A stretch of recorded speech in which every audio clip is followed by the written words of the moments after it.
afternoon, everyone. A year ago, during the insurrection, people tried to break the Electoral College. Now, Senate Democrats are trying to break the Senate. I think it's appropriate to ask, what would the Senate look like in a post-nuclear world? I ruled 14 onto the calendar last night about 10 or 12 bills that in a post-nuclear world we would be moving to, which enjoy the support of all 50 Republicans and might well enjoy the support of a number of Democrats. In other words, the ability to set the agenda, now exclusively in the hands of the majority, would ironically shift over to the minority. Also, I think all of you know the Senate operates on unanimous consent. It takes unanimous consent to turn the lights on. So in a post-nuclear Senate, it's appropriate to ask, how easy would it be to get consent to turn the lights on? How easy would it be to have the traditional majority function of determining the agenda? This is a place America does not want to go to. It's also important to remember that the filibuster also gives smaller states an opportunity to have greater influence, an argument Senator Manchin has repeated over and over again. So let me say we're ready to have this vote. We think it's time for those who want to break the Senate to stand up and try to break the Senate, and let's see where everybody stands. Senator Schumer seems intent on moving forward with this, and they've manufactured a crisis to try and convince people that convince their members at least, that is, that there's a rationale for doing this. But we all know better, and this is purely and simply a power grab. It's something that's not new. It's something that Schumer's been talking about literally since 2019. The election issue's been talking about for a lot longer than that. These aren't new ideas. These are ideas they've been trying to get into law to give them an advantage in elections going back years. But with respect to the filibuster, it's something that he has been talking about now for several years. And so this is an excuse. It is nothing more, nothing less, and nothing else than that to try and break the United States Senate and to create an atmosphere where in a very partisan way they can move their agenda with just Democrat votes. And that is absolutely contrary to what the founders envisioned the Senate to be all about. The Senate was to be a place, as the leader pointed out, where smaller states like my state of South Dakota, have a voice, where the minority party in this country, those who didn't win the election, have a voice in the legislative process. It requires bipartisanship, it requires consensus, and it creates greater stability long term, because you won't constantly have a revolving door where when power changes hands here in Washington, D.C., the next side comes in and completely changes what the previous side had done. This is all about stability. It's all about creating an atmosphere for moderation. It's about predictability when it comes to our laws. And the Senate Democrats are intent, it seems at least, their leadership, on blowing this all up. I hope that it will fail. I hope that there are wiser heads on their side. And I hope, for the sake of the people that I represent in South Dakota, who the Democrats seem to be saying right now, we don't care about what South Dakota thinks, that people all across this country will realize what's at stake here. And that is the history that we have as a nation of making sure that those who live in different parts of the country, those who didn't necessarily win the election, those who represent the minority party, have a role in our government and in our lawmaking process. The Democrats' agenda is radical, extreme, dangerous, and scary. And now they want to rig the rules of the Senate to get it passed. They seem to gleefully ignore the major issues that the American people are concerned about right now. The crisis at the southern border, COVID all around the country, crime in our cities and inflation that is eating away at people's paychecks. They don't seem to care very much about that. Instead, what we have is Chuck Schumer wanting to take away the rights of the minority party. Now, he's been itching to do this since he became majority leader. He tried to do it in the fall with the debt ceiling. Now he wants to do it on this issue. But he knows if he can get rid of the filibuster, it is the only way that he can come with this radical agenda, which includes loading up the Supreme Court with 4 more Democrat justices and amnesty for illegal immigrants. So it is the issue of the filibuster, the 60 votes that's necessary, the threshold for votes.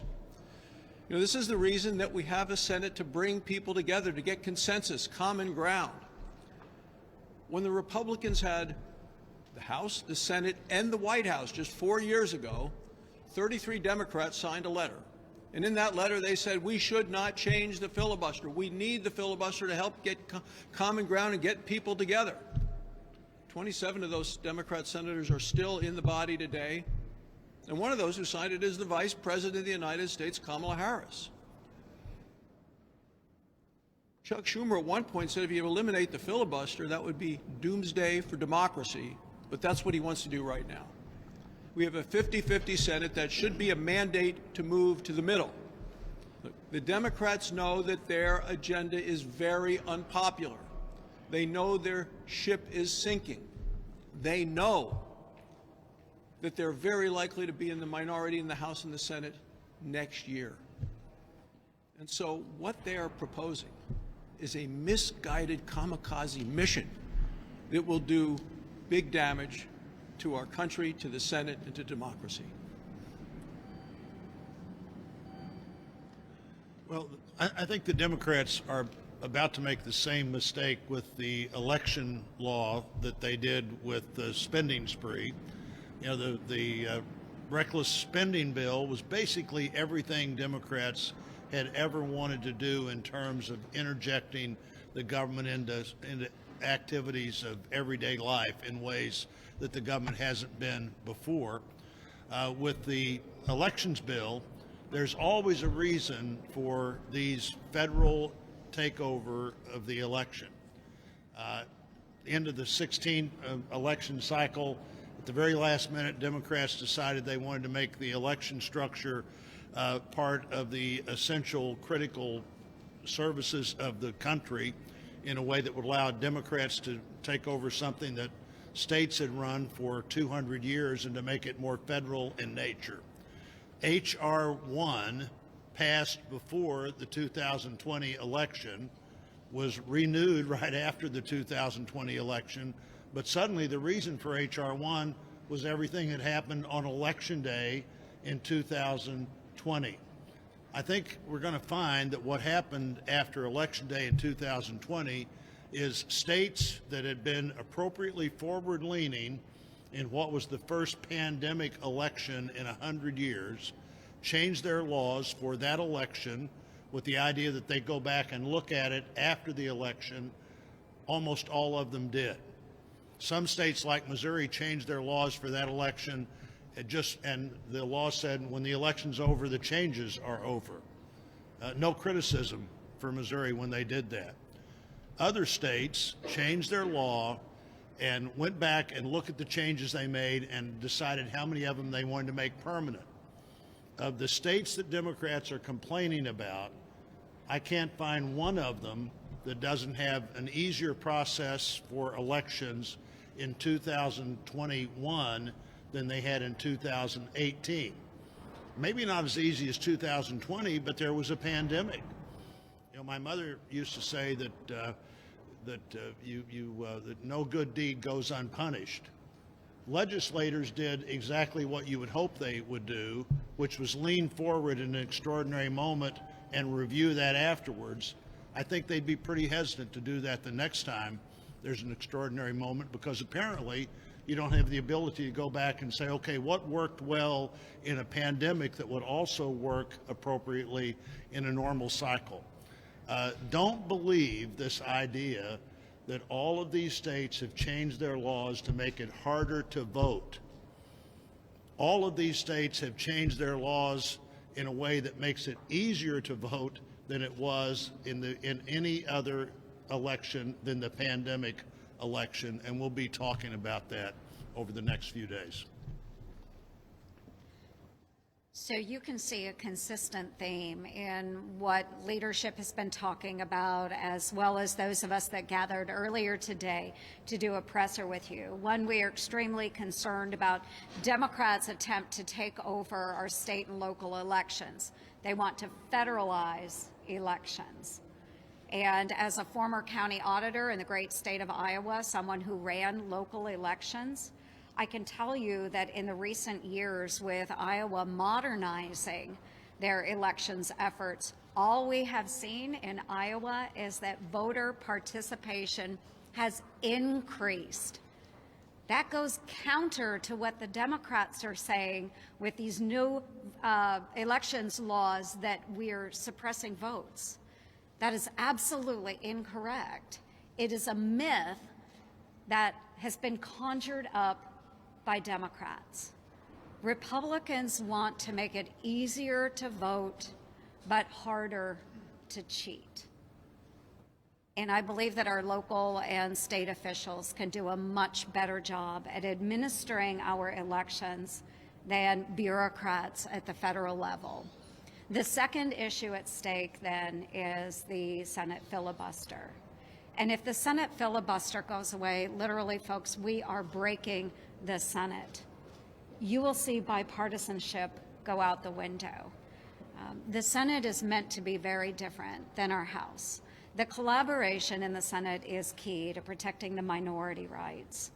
So we hope that they see the folly in their ways and they move away from this. And you can ask any number of our senators that attended lunch today to provide you with a trading card. We had some great trading cards that we developed talking about those that are engaging in the Senate flip-flop.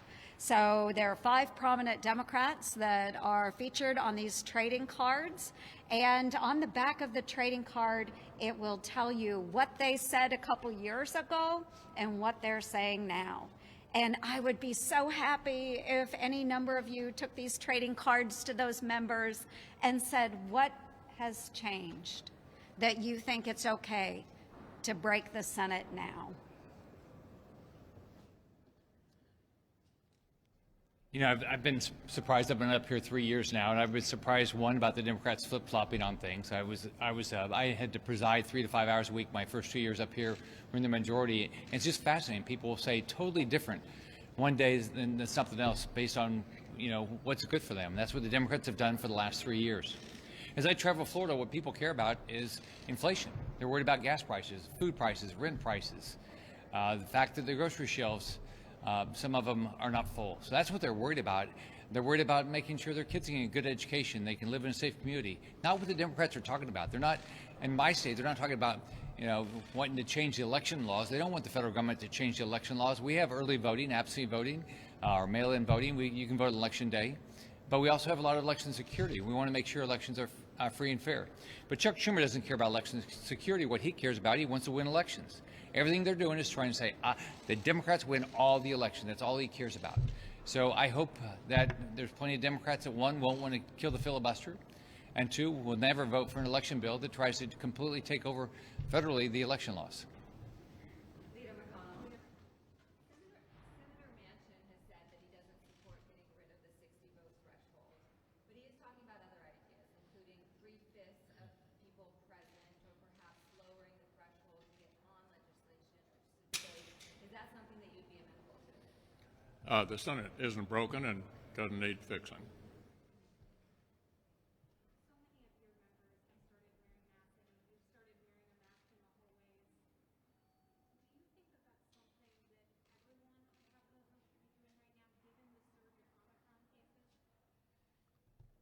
Well, I think more people are wearing masks because of the Omicron surge, and I think everybody makes that assessment personally. And each office is conducting their affairs in a way that I think recognizes that we're in the middle of a surge. So I wouldn't advocate a kind of fits-all approach to it, but I do think more people are responding to the surge by wearing more masks. The big news this weekend is your number 2, John Thune, said he's going to run for re-election. It sparked some discussion about the future of the Republican leadership. Have you given any thought to how long you want to serve as Republican leader? I'm going to be running again for leader later this year. Yeah. I want to talk to you about getting kids back into school. Some have questioned the Biden administration not having a plan. And Senator Blunt, you had actually written a letter to the Department of Education advising them to get kids back into school. Yeah, Roy, you want to address that?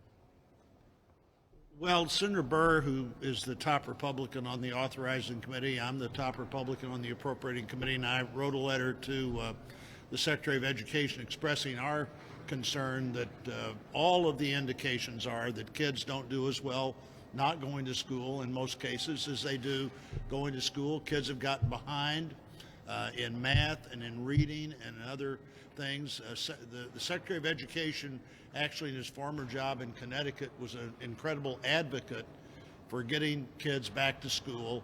I hope he can be the same kind of advocate for getting kids back to school all over the country. Have you heard anything back?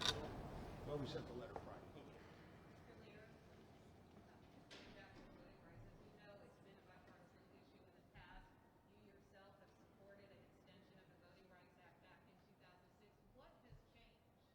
Friday. Everything.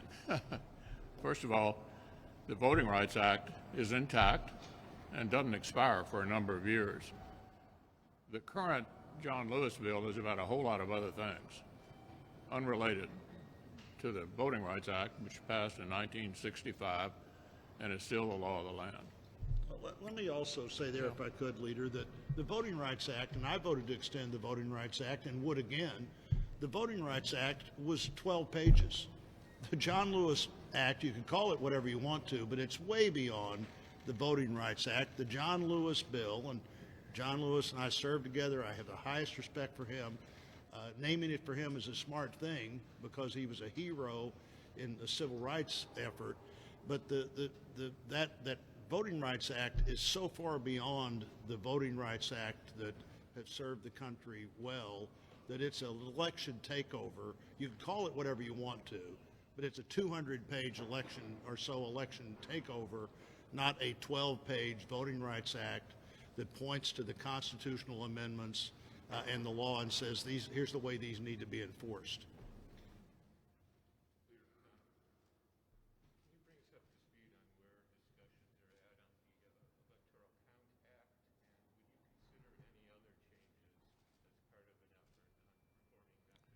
Well, what I've said about the Electoral Count Act is that that's actually related to what happened on January 6th of 2021.